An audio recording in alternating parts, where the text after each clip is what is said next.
With a population of a little over 6 million people, El Salvador, nestled in Central America's Pacific Rim, is equal parts exotic and deadly dangerous.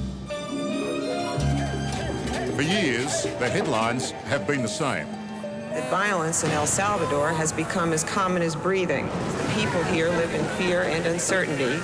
Rampant street violence, drug cartels, and daily murders.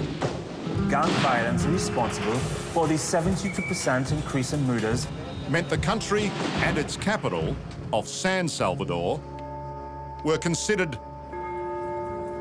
the most perilous places on earth.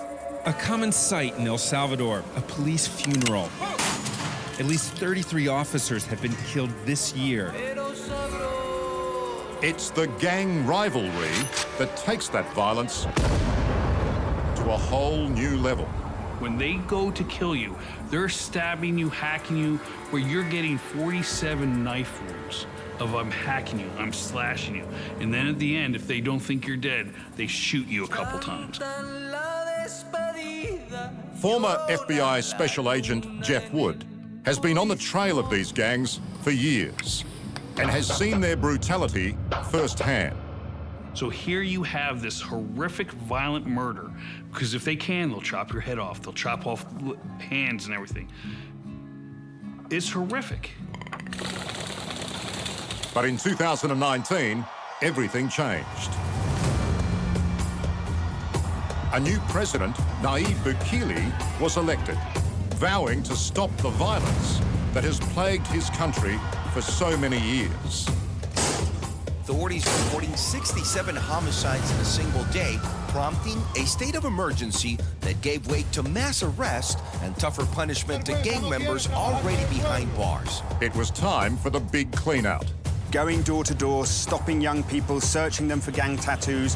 Daily street patrols rounded up gang members and their associates by the thousands. Arrests without a warrant and no legal right to a lawyer are now the new normal.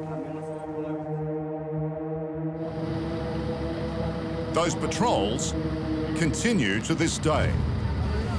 We're off? Yes. They're not built for tall people. Okay. Thanks, guys. This area was completely controlled by a gang known as Barrio 18.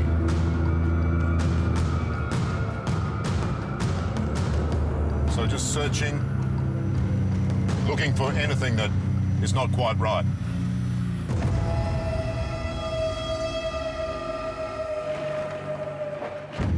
This is all part of their search and seizure operations, and a big part of the president's strategy is to have the military involved along with the police, so that if anything untoward happens, obviously they've got the hardware to be able to make sure everybody's safe.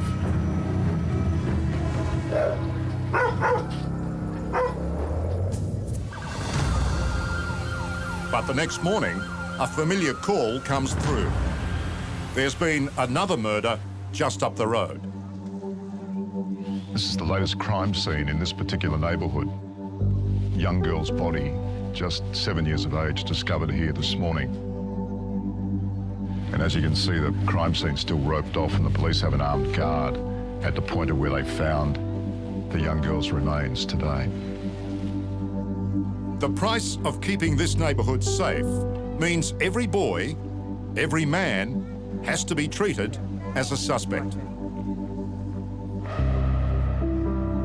They took every man, everybody's saying it too, and every man that they found in the colony at that time, and they have them down there for no reason. So they were just doing a clean sweep of the neighborhood? Yes. And they assumed that your son and all the other men were gang members.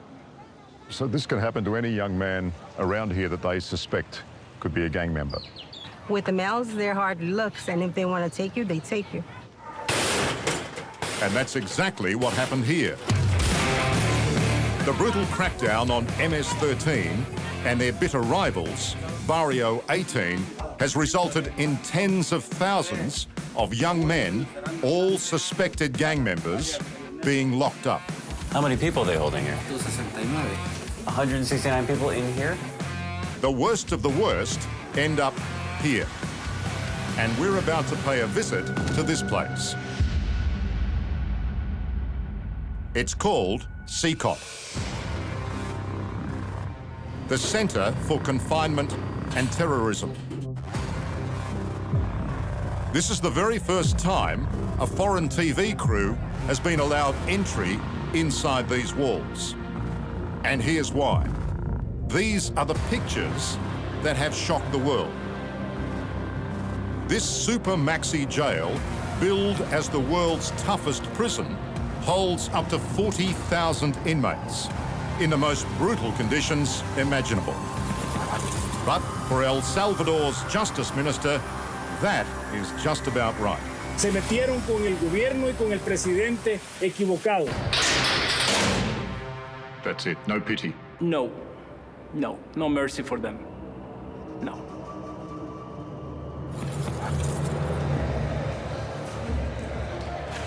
Unbelievable conditions. You don't cry a tear for them at all. No.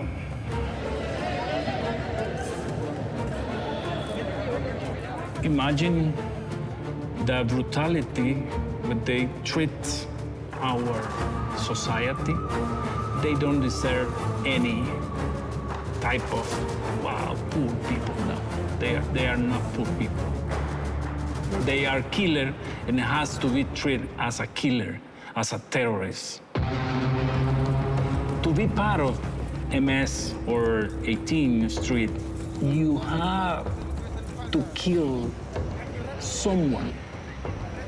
That's the initiation, is it? This is the initiation.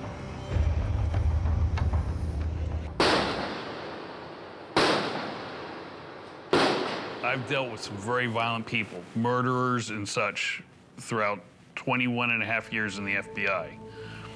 But when it comes to MS-13, I've never seen as many people so willing to kill. And the gang members look at it as a gift.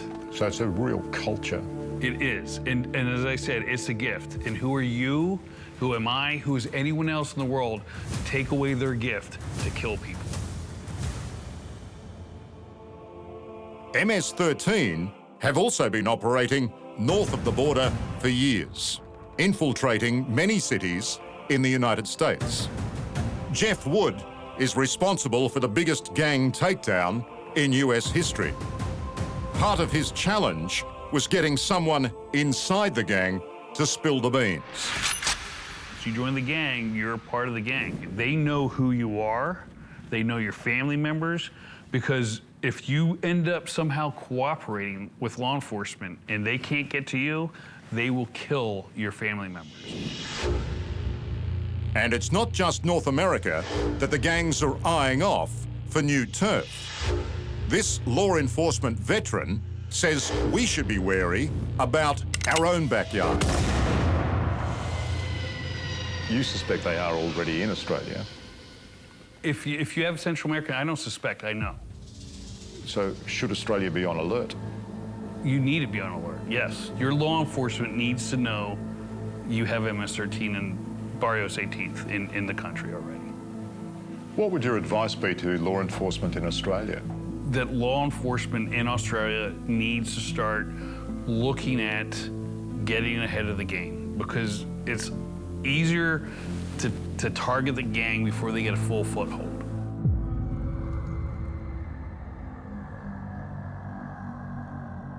We're about to see inside this fortress. But first, there are multiple checkpoints. And the entire area has state-of-the-art mobile phone blocking technology. The sheer scale and hopelessness of this place is staggering. Who would have thought the El Salvadorans would prove to be global masters of industrial incarceration?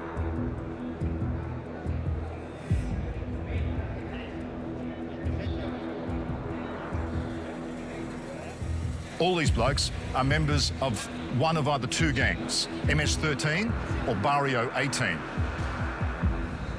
And for that privilege, they are facing a sentence of 60 years inside these walls. You guys all gang members? Yeah, all gang members. I get the Okay. Your country has gone from having the highest murder rate per day in the world to now having the highest incarceration rate. Yeah, of course. I'm not sure which title is better. But if you have imprisoned the right guys, it's a good result.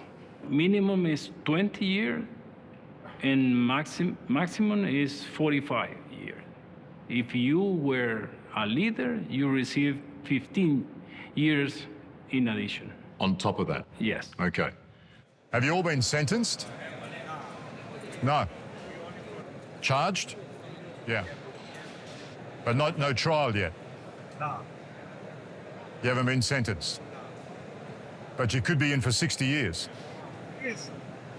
That's a long time, mate. It's a long time.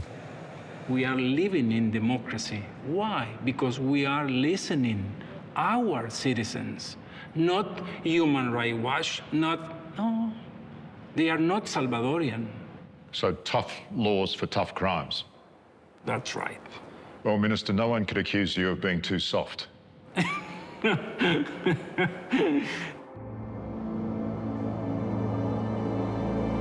Imagine how long you would last in these conditions. There's no sheets, no mattresses. They sleep on cold steel frames, and they eat the same meal every single day. Utensils are banned, so they use their hands. There's just 2 open toilets in each of these massive cells. And the lights stay on 24/7. But how many here might be innocent, simply guilty of just being in the wrong place at the wrong time?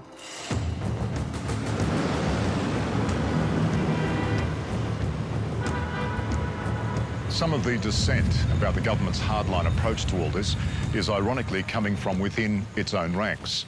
A serving police officer here in San Salvador has agreed to have a chat to us and tell us what he says is the truth. Now, he's extremely worried, concerned about his own safety, so he's organised a secret location and wants to be protected in terms of being anonymous. Let's have a listen to what he has to say.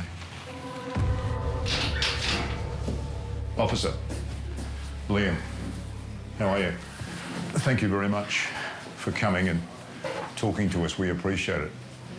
How many people do you think you have arrested and sent to prison who are innocent? Unas 20,000 personas, quizás. Maybe 20,000. 20,000? That many? Así. How is it possible to arrest that many innocent people? La idea de... So, the whole government needed to keep up the state of deception, keep up that hype. So, that we were given numbers that we needed to fulfill, and that's how we ended up with this number. When you say you are given the numbers, are you saying that you are given a quota of people to arrest? So yes, at the national level, we were given quotas, depending on the police station, but each police station all over the nation had to return with 5 or 10 arrests, no matter what. So 5 or 10 arrests as a quota, is that per day or per week? Al inicio del régimen era por día, diario. Every day? Era diario. Only months ago, President Bukele was re-elected with an incredible 83% of the vote. El Salvador ha roto todos los récords. Literalmente, pasamos de ser el país más inseguro del mundo a ser el país más seguro de todo el hemisferio occidental. A big part of that popularity is due to the fact that the streets are safer than they've ever been, with the homicide rate dropping a massive 70% since he came to office. Even the graves of fallen gang leaders have been ordered destroyed, all part of erasing the memory of those years when the gangs ruled the streets.